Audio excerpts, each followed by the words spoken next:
Words ruined by TikTok. I don't think it's any news that TikTok and Gen Z have completely butchered some words on the internet, giving said words whole new meanings than to what they really mean. Not only have we managed to turn a mathematical term into an insult, but we've also managed to turn a word as innocent as mommy into... I think someone's been missing mommy. So sit back, relax, and join me as we take a look through the Dragon Scrolls worth of words that have been ruined by Gen Z and TikTok.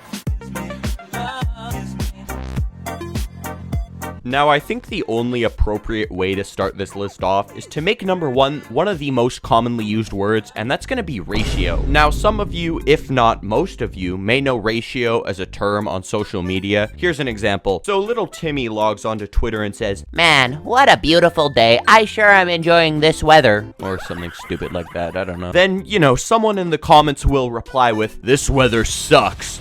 Enjoy this ratio instead." When the reply gets more likes than the original tweet, that person wins the ratio. Little Timmy is now banished into the dark abyss of past internet ratio victims. But let me hit you with a little plot twist and tell you that the word ratio was originally a mathematical term. Let me be your professor for a second. In mathematics, a ratio shows how many times one number contains another. There are 8 oranges and 6 lemons in a bowl of fruit. Then the ratio of oranges... Yeah, this is boring. Please don't ask me what any of that means. I barely passed math. Now, I didn't really have a problem with getting ratioed online at first, until, like many other words on this list, it started getting overused to the point of just no return. 3 out of 10. The next word is going to be NPC. I remember the first time I heard of the word NPC, it was in elementary school. I was reading one of those essential Minecraft handbooks, and they were talking about how villagers are non-player characters, or for short, NPC. If you're not doing some shit that's completely out of the ordinary or out of pocket, you're immediately just called an NPC. But then that takes away from the real NPCs, who are they're just fill-ins. Jesus, that sounds so mean. But come on, like, these aren't real people. If they were to trip and scrape their elbow, you're not gonna end up seeing blood. You're gonna see some hardware hiding under that skin. 6 out of 10. Mommy. I will never, and I mean never, forgive Gen Z for the way that we relentlessly slaughtered this word and stripped it for its original meaning. A mother is typically supposed to be your best friend, someone you spend most of your time with as a child. In most cases, she's the person that helps you up and tells you that everything is going to be okay. She will support you through your many hardships in childhood and even later into adulthood. She's your mother. Mommy, on the other hand, has been transformed into this newly depraved term. Well, best described to assert dominance to those who wish. If you look into any female social media and dive into the comment sections, you will then witness some of the down bad individuals who wish to be dominated by these female influencers. I mean, this is something that you can expect to see on like Karenikop's Instagram, but just some random ordinary person is out of pocket. This word truly has been demolished from its former self and sends both a shiver down my spine and a tickle on my sack. 1 out of 10. The next word on this list is gonna be mid. In the past, mid was used scarcely as a word to describe something that wasn't good, but wasn't bad, you know, sort of middle of the road. But then, like all the other words on this list, it started getting used over and over and over again, to the point where like things with little to no flaws are often called mid. For example, The Godfather, commonly considered one of the greatest films ever written in human history, and... Are you serious, Xbox? Sorry. Oh, and now something just disconnected. Anyways, if The Godfather were to be reviewed today by Gen Z, I can almost guarantee that all the comments under it are going to be mid. Mid is also used as a term to degrade people, for example, how attractive they are. You can have someone post the most stunning and beautiful selfie, Greek goddess physique, but then someone in that comment section is always going to reply with mid. You're calling her mid? Take a look at yourself. This word pisses me off. 2 out of 10. Munch.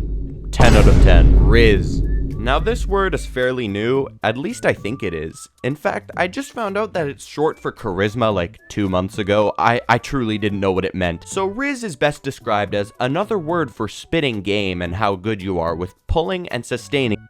Some dudes just have immaculate Rizz, no matter how they look, bro.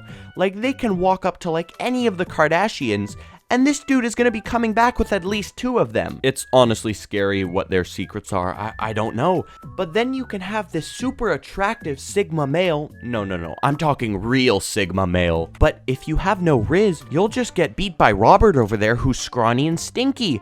I always loved this term, dude. It's awesome. 8 out of 10. Next up is Ohio. Now listen, I'm not from Ohio, but from what I can tell, it's essentially just the Florida of the Midwest. Kids will see the weird person doing something and then will immediately just respond with like, most normal kid in Ohio, and that's essentially just an insult. You can go on TikTok or honestly any social media platform and just see some of the weirdest footage known to mankind, and the majority of the time the top comment will be like, typical day in Ohio or something like that. Now, like I just said previously, I'm not from Ohio, but I can only imagine that if you are,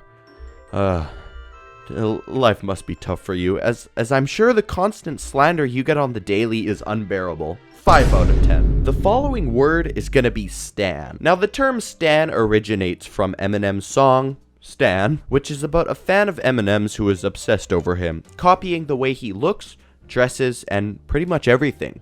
But eventually he just goes insane and drives him and his girlfriend off of a bridge. So a stan is pretty much, you know, exactly an obsessed fan, and most of the time they're K-pop stans and dream stans. Now for K-pop, this is typically just, you know, having posters of all the BTS members in your room, seething over them, blah blah blah. But for dream, this is taken to a whole other planet. Like, these kids will regularly spend their entire days rotting on Twitter, you know, paying attention to the different types of clothes that he wears on a daily basis. If it came down to it, they would jump in front of a moving bus for who they idolize. It's crazy. I'm so thankful that I have fans, but I am kindly asking you that when I do eventually show my face, please don't, like, start asking me personal questions, you know, stuff that I've probably, like, never revealed to the public. The relationship that we have right now is perfect, and I am so content with it. That being said, that doesn't take away the fact about how appreciative I am to you guys. Unless if you, like, show up to my house, you know, I'd kind of be weirded out, I'm not gonna lie. I'd probably ask you to kindly unsubscribe. 0 out of 10. I hate stans. And this is gonna be where everyone clicks off of the video. Thank you all oh so much for watching and for supporting the channel. Dude, it's been crazy lately. I did make a second channel where I'm just gonna be posting like commentary videos, things along like that. So if you like to hear me talk, definitely go check that out. Thank you guys so much. I love you all.